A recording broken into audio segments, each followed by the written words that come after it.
সন্ত্রাসবাদের ও উস্কানির অভিযোগে ভারতে গ্রেপ্তারি পরোয়ানায় থাকা বিতর্কিত টিভি বক্তা জাকির নায়েককে সৌদি আরব নাগরিকত্ব দিয়েছে বলে খবর প্রকাশ করেছে মিডল ইস্ট মনিটর। সূত্রের বরাত দিয়ে লন্ডন ভিত্তিক সংবাদ মাধ্যমের পর্যবেক্ষণকারী একটি সংস্থা বলেন, জাকির নায়েককে ইন্টারপোল যাতে গ্রেপ্তার করতে না পারে সেজন্য সৌদি বাদশাহ সালমান বিন আব্দুল আজিজ আল সৌদ তার নাগরিকত্ব অনুমোদন করেন। ঢাকার গুলশানে গত বছর জুলাইয়ের জঙ্গি হামলায় জড়িতদের মধ্যে অন্তত দুজন জাকির নায়েকের মতো ইসলামী বক্তাদের অনুসরণ করতেন বলে অভিযোগ ওঠার পর নতুন করে আলোচনায় আসেন মহারাষ্ট্রে জন্ম নেওয়া এই টিভি বক্তা। উগ্রবাদী বক্তব্য প্রচার সহ মুদ্রা পাচারের অভিযোগে এই সময় তার বিরুদ্ধে তদন্ত শুরু করে ভারত সরকার। সে সময় সৌদি আরবে থাকা জাকির নায়েক তার ভারতে ফিরেননি।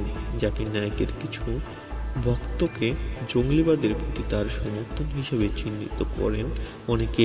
তরুণদের মধ্যপ্রাচ্য ভিত্তিক জনগোষ্ঠীর আইএসের বেড়ানোর অভিযোগ তার এই সহযোগীকে গ্রেপ্তার করে ভারতীয় পুলিশ। ভারতের একজন মুসলমান পণ্ডিত জাকির নায়েককে সৌদি আরবের পৃষ্ঠপোষকতা ওয়াহাবি মতবাদ প্রচারকারী হিসেবে সন্দেহের চোখে দেখেন। অন্যদিকে সৌদি আরবে সরকার তাকে ইসলামের সেবক বিবেচনা করে 2015 সালে বাদশাহ ফয়সাল আন্তর্জাতিক পুরস্কার দেন। মিডল ইস্ট মনিটর বলেন, ভারতীয় একটি আদালত মুদ্রা পাচারের এক মামলায় গত মাসে জাকির নায়েকের বিরুদ্ধে গ্রেপ্তারি পরোয়ানা জারি করে। এই সময় মালয়েশিয়া সফরে ছিল 51 বছর বয়সী টিভি বক্তা। 5 বছর আগে মালয়েশিয়া সরকার দেশটিতে তাকে স্থায়ী বসবাসের অনুমতি দেন। জাকির নায়েকের বিরুদ্ধে গ্রেপ্তারি পরোয়ানা জারির পর ভারতীয় সংবাদ মাধ্যম এ খবর বলা হয় তার পাসপোর্ট প্রত্যাহার এবং তাকে ধরার জন্য গ্রেপ্তারি পরোয়ানা জারি করেছে ইন্টারপোলকে অনুরোধ করবে ভারতীয় কর্তৃপক্ষ। উগ্রবাদ পাচারের অভিযোগে ভারতের পাশাপাশি বাংলাদেশেও নিষিদ্ধ হওয়া পিস টিভির কার্যক্রম চলে জাকির নায়েকের প্রতিষ্ঠিত বেসরকারি সংস্থা NGO Islami research foundation if এর তত্ত্বাবধানে। আইআরএফ এর নায়েকের পরিবারের সদস্যদের অ্যাকাউন্টে অবৈধভাবে আসা 200 কোটি রুপি লেনদেনের তথ্য পাওয়া কথা জানায় ভারতের অর্থ মন্ত্রণালয়ের রাজস্ব বিভাগের এনফোর্সমেন্ট অধিদপ্তর। জাকির নায়েকের বিভিন্ন ভুয়া কোম্পানির খুলে তার মাধ্যমে এনজিওর অ্যাকাউন্ট থেকে অর্থ স্থানান্তর করতে বলে ভারতীয় কর্মকর্তাদের সন্দেহ।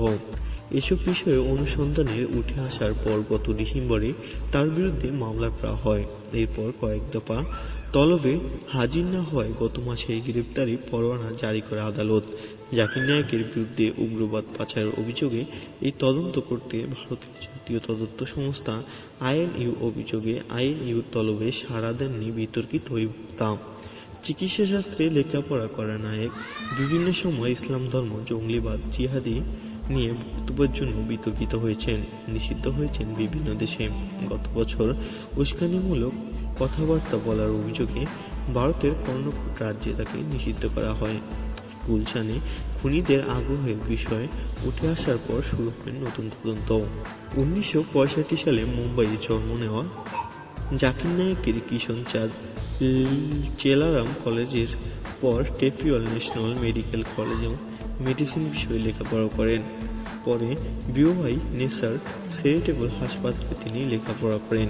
1987 সালে ইসলামী বক্তা আহমেদ দিদাতের সংস্পর্শে হচ্ছেন নায়ক। এর কয়েক বছর বাদে 1991 সাল থেকে শুরু হয় ধর্ম প্রচারের কাজ। ভারতের আল্লামা সাঈদী খলিল সজিদ বুখারী কয়েক বছর আগে জাকির নায়েকের বিপক্ষে একটি বই লেখার পর বাংলাদেশেও হক্কানি আলেমরা তার সমালোচনায় মুখর হন।